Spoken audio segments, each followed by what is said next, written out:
खबरों में बने रहने के लिए बेल आइकन दबाएं और फर्स्ट इंडिया न्यूज को सब्सक्राइब। खुशबू मिश्रा, वक्त राजस्थान 10 बजे का है और चलिए इसमें शुरुआत करते हैं संभागवार बड़ी खबरों का सिलसिला।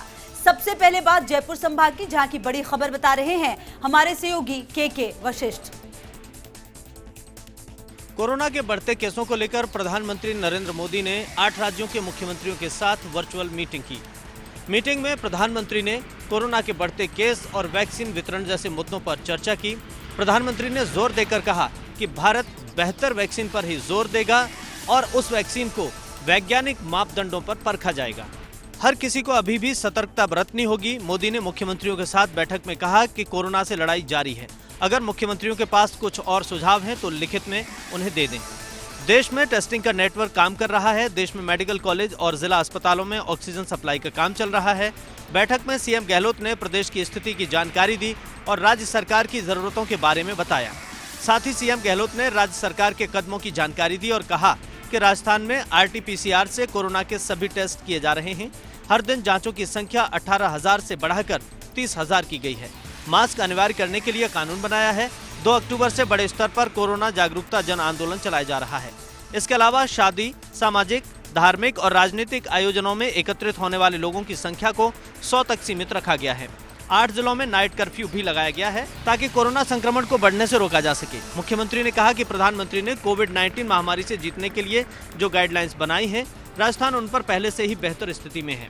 बैठक में मौजूद केंद्रीय गृह मंत्री अमित शाह ने कहा कि यूरोप, अमेरिका में फिर से मामले बढ़े हैं, ऐसे में हमें सावधान रहना होगा। शाह ने राज्यों से सोशल डिस्टेंसिंग और मास्क को अनिवार्य करने पर जोर देने को कहा। अमित शाह के बाद स्वास्थ्य सचिव ने आगामी दिनों की जानकारी देते हुए कहा कि दिल्ली, केरल, महाराष्ट्र और राजस्थान को विशेष सावधानी बरतनी पड़ेगी। मुख्यमंत्री अशोक गहलोत ने कोविड-19 टीकाकरण को लेकर 3 समितियों के गठन को मंजूरी दी है। इनमें कोविड-19 टीकाकरण की योजना बनाने और इसे क्रियान्वित करने के लिए मुख्य सचिव की अध्यक्षता में राज्य स्तरीय संचालन समिति बनाई है। टीकाकरण अभियान के प्रबंधन के लिए चिकित्सा स्वास्थ्य सचिव की अध्यक्षता में टास्क फोर्स बनाई गई है।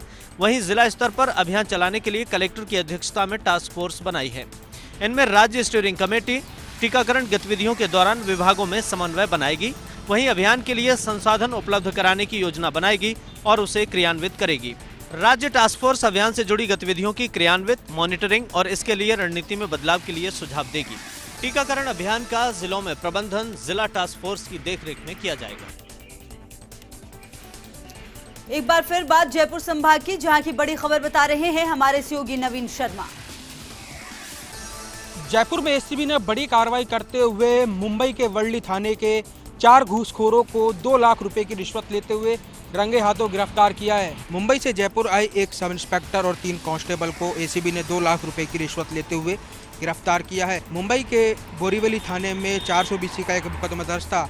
जयपुर पहुंचने पर इन चारों ने मकान मालिक को उठाकर और उसके बच्चे से 5 लाख रुपए की रिश्वत की डिमांड की थी।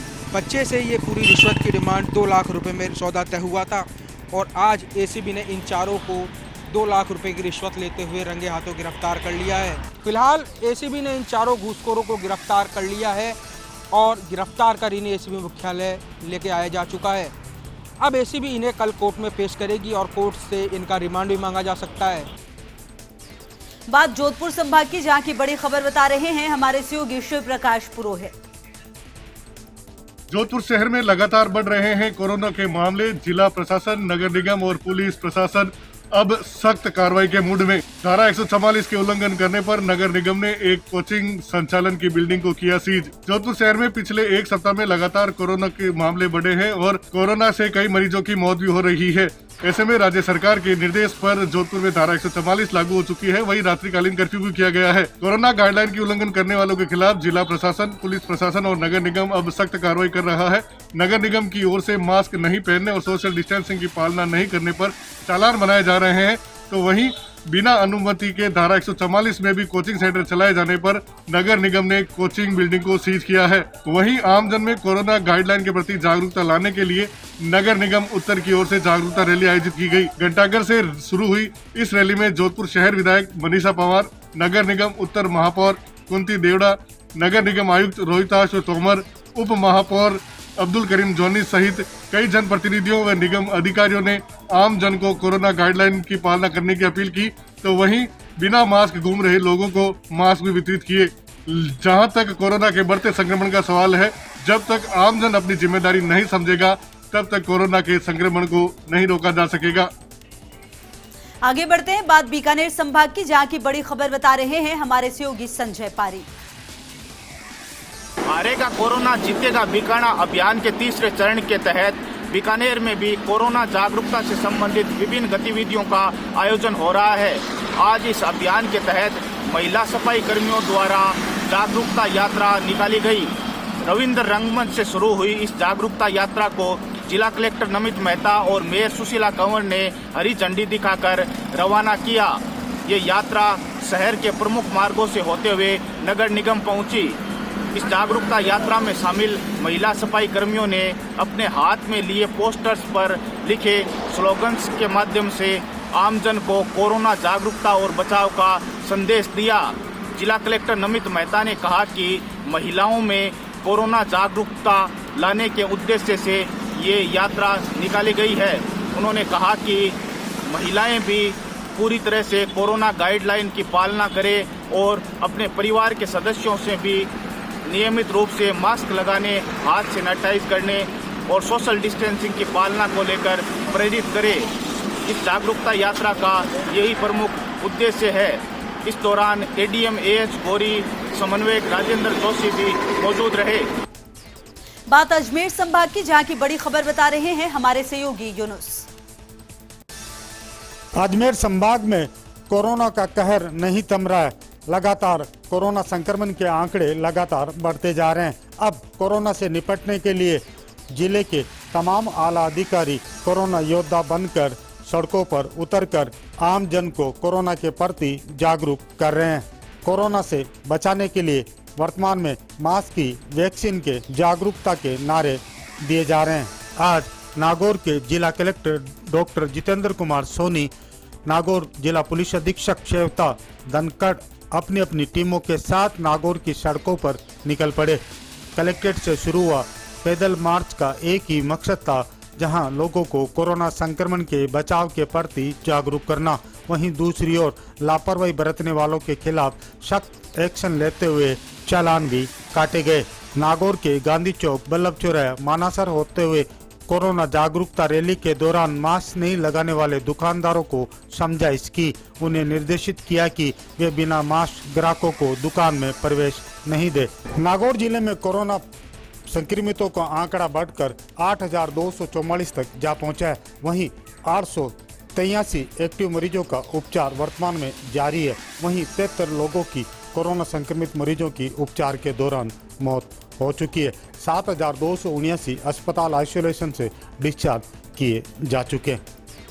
आगे बढ़ते हैं, बात कोटा संभाग की, जहां की बड़ी खबर बता रहे हैं हमारे सहयोगी गुल मोहम्मद। जमीन विवाद में हुए भरतराज हत्याकांड मामले में पुलिस को मिली कामयाबी। पुलिस ने आधा दर्जन आरोपियों को किया गिरफ्तार। वहीं हत्याकांड में शामिल 2 नाबालिगों को भी किया निरुद्ध। कोटा के कुनाड़ी इलाके में जमीन विवाद में हुई युवक की हत्या के मामले में पुलिस ने आधा दर्जन आरोपियों को गिरफ्तार करते हुए 2 नाबालिगों को भी निरुद्ध किया है। इन आरोपियों ने 3 दिन पहले भरतराज नाम के एक शख्स पर धारदार हथियारों से हमला कर दिया था, जिसमें बुरी तरह घायल हुए भरतराज का एमबीएस अस्पताल में उपचार चल रहा था। आज सुबह भरतराज की इलाज के दौरान मौत हो गई। इसके बाद पुलिस ने हत्या में प्रकरण दर्ज कर मुख्य आरोपी अनिल सहित 6 आरोपियों को गिरफ्तार किया, जबकि इस वारदात में शामिल 2 नाबालिगों को भी पुलिस ने निरुद्ध किया है। आरोपी अनिल और मृतक भरतराज के बीच लंबे वक्त से कुनाड़ी की काली बस्ती की एक जमीन को लेकर विवाद चल रहा था। उसी को लेकर अनिल और उसके साथियों ने भरतराज पर हमला बोलकर उसकी जान ले ली। फिलहाल कुनाड़ी थाना पुलिस पकड़े गए सभी आरोपियों से पूछताछ कर रही है। आगे बढ़ते हैं, बात उदयपुर संभाग की, जहां की बड़ी खबर बता रहे हैं हमारे सहयोगी रवि शर्मा। पिछले लंबे अरसे से सुप्त अवस्था में बैठे उदयपुर नगर निगम के अतिक्रमण निरोधी दस्ते ने आज अपने निगम कार्यालय से सटी रिवर कॉलोनी में की कार्रवाई। सड़कों पर अवैध रूप से टायर बेच रहे व्यापारियों के कई हजार टायर अतिक्रमण निरोधी दस्ते ने जब्त किए और इन व्यापारियों को भविष्य में सरकारी सड़कों पर अतिक्रमण करके टायर बेचने के लिए हिदायत दी कि यदि ऐसा करते वो अब पाए गए तो और कड़ी कार्रवाई अमल में लाई जाएगी। लंबे अरसे बाद आज उदयपुर नगर निगम का अतिक्रमण निरोधी दस्ता गहरी नींद से जागा। अतिक्रमण निरोधी दस्ते ने निगम कार्यालय से सटे रेगर कॉलोनी में टायर विक्रेताओं के अतिक्रमण पर कार्रवाई की। दरअसल कई वर्षों से इस कॉलोनी में टायर विक्रेता सड़कों पर टायर रखकर व्यवसाय करते हैं, जिसके चलते आवागमन में भारी परेशानी होती है। क्षेत्रवासियों की शिकायत के बाद अतिक्रमण निरोधी दस्ते ने न केवल इन अवैध टायर व्यापारियों के टायर जब्त किए, बल्कि भविष्य में सड़क पर टायर रखकर नहीं बेचने की हिदायत भी दी। दरअसल निगम कार्यालय से सटी इस रिवर कॉलोनी में पिछले कई वर्षों से ये टायर व्यापारी इसी तरीके से सरकारी सड़कों पर अतिक्रमण करके व्यापार को अंजाम दे रहे हैं, लेकिन लंबे अरसे बाद आज अतिक्रमण निरोधी दस्ते की नजरें इस ओर इनायत हुई और आम लोगों को सड़कों पर टायर व्यापारियों के अतिक्रमण के हटने से राहत भी महसूस हुई। आगे बढ़ते हैं, बात भरतपुर संभाग की, जहां की बड़ी खबर बता रहे हैं हमारे सहयोगी रवि कटारा। शहर की सरकार बनाने को लेकर प्रदेश कांग्रेस कमेटी की ओर से भेजे गए पर्यवेक्षकों ने की कांग्रेस कार्यकर्ताओं से मुलाकात, वहीं पार्षद के दावेदारों की अपनी दावेदारी पेश। शहर की सरकार बनाने के लिए 11 दिसंबर को होने वाले नगर पालिका चुनाव को लेकर कांग्रेस ने रणनीति तैयार कर ली है। इसको लेकर आज प्रदेश कांग्रेस कमेटी की ओर से भेजे गए पूर्व संसदीय सचिव दिलीप चौधरी और जम्बा रामगढ़ के विधायक गोपाल मीणा ने कांग्रेस कार्यकर्ताओं से मुलाकात की और उनके बायोडेटा लिए। पर्यवेक्षकों ने कहा कि निकाय चुनाव में जनता कड़ी से कड़ी जोड़ेगी और निकाय चुनाव में कांग्रेस का बोर्ड बनाएगी। निकाय चुनाव में बिजली, पानी, सड़क जैसे मुद्दों को लेकर कांग्रेस चुनाव लड़ेगी और नगर निकाय के अध्यक्ष चुने जाएंगे। तो ऐसे में कांग्रेस सरकार होने पर अधिक से अधिक कार्य जनता के होंगे और कार्यों को भी तेज गति मिलेगी। इस बात को लेकर जनता ने पूरा मानस बना लिया है। मीडिया से मुखातिब होते हुए कांग्रेस के पर्यवेक्षकों ने कहा कि कांग्रेस की सरकार बनना नगर निकाय चुनाव में तय है। इस बात को लेकर खासा लोगों में क्रेज भी देखा जा रहा है।